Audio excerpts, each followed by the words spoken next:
ভারত পাকিস্তান যুদ্ধ থেমে গেছে, কিন্তু টাইগারদের পাকিস্তান সফরের সিদ্ধান্ত এখনও ঝুলে আছে। নির্দিষ্ট সময়ে আরব আমিরাতের বিপক্ষে 2 ম্যাচের টি-20 সিরিজ খেলতে দেশটাতে যাচ্ছে লিটন দাসরা, নিশ্চিত করেছে বিসিবি। নাহিন বিন জসিমের রিপোর্ট।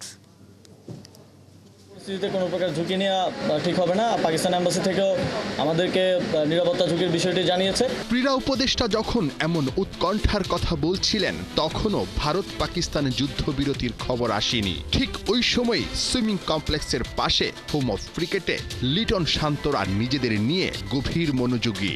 টাইগাররা নিচ্ছিল সেই পাকিস্তান সফরেরই প্রস্তুতি। একই সময়ে আবার সেই মিরপুরেই চলছিল বিসিবির জরুরি মিটিং। কিন্তু বাংলাদেশ ক্রিকেট বোর্ড কোনো চূড়ান্ত সিদ্ধান্তে পৌঁছাতে পারেনি। নতুন করে অবশ্য আশার আলো দেখতেই পারে দুদেশের ঝুলে থাকা এই টি-20 সিরিজ, কারণ সফর বাতিলের সিদ্ধান্ত এখনো হয়নি। ভারত পাকিস্তান যুদ্ধেও আপাতত বিরতি।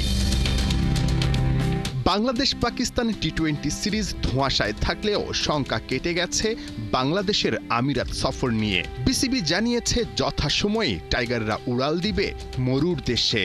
17 ও 19 মে টাইগাররা দেশটার সঙ্গে শারজাতে 2 ম্যাচের টি-20 সিরিজ খেলবে। ফুল টাইম ক্যাপ্টেন হিসেবে আমিরাত সফর লিটন দাসের প্রথম অ্যাসাইনমেন্ট। সেন্টার উইকেটে শান্ত সৌম্যকে নিয়ে গোল মিটিং নয়া কাপ্তানের। 2 সিনিয়রের কাছে লিটনের বড় প্রত্যাশা, কারণ টি-20তে বরাবরই যে কোনো ক্যাপ্টেনের জন্য বড় দুশ্চিন্তার নাম দলের ব্যাটিং ডিপার্টমেন্টটা। পারভেজ ইমনদের মতো জুনিয়ররাও তাই কখনো কোচ সালাউদ্দিনের ক্লাসে, কখনো হেড কোচ ফিল সিমন্সের। যে করেই হোক ব্যাটারদের মাঝে ফিরিয়ে আনতে হবে টি-20র মেজাজ। প্রতিপক্ষ আমিরাত হলেও প্রচণ্ড তাপদাহের মাঝেও শিষ্যদের নিয়ে সবাই মহা সিরিয়াস। নাহিন বিন জসিম, ৭১।